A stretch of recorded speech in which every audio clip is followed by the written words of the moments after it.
கிரிவல பாதை மிக மிக மிக மிக சத்தமாக இருக்கிறது. இதுதான் நான் இப்பொழுது பேச போகிறேன். இது யாருக்கு பொறுப்பு? யார் யாரெல்லாம் இதை செய்து கொண்டிருக்கிறார்கள்? யார் இதை மாற்றி அமைக்கணும் அப்படிங்கிறதெல்லாம் ஒரு பக்கம் இருக்கட்டும். ஆனால் நான் இருக்கிற விஷயத்தை நான் சொல்ல போகிறேன். கிரிவல பாதை மிக மிக மிக மிக சத்தமாக இருக்கிறது. இங்கே பாருங்க, ஏற்கனவே நான் ஒரு சில உரைகளில் நான் சொல்லி இருக்கிறேன். திருவண்ணாமலை ரொம்ப ரொம்ப ரொம்ப முக்கியமான ஒரு ஸ்தலம்.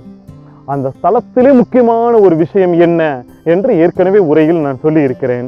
திருவண்ணாமலையுடைய தவம். அந்த திருவண்ணாமலையுடைய தவம் என்பதை ஆட்சியில் இருப்பவர்கள், பொறுப்பில் இருப்பவர்கள், பொதுமக்கள், திருவண்ணாமலை சார்ந்தவர்கள் அல்லது கடவுளே கூட அந்த திருவண்ணாமலையில் இருக்கிற தவத்தை போற்றி பாதுகாக்க வேண்டும். தவம்தான் முக்கியம். திருவண்ணாமலையில தவம்தான் முக்கியம்.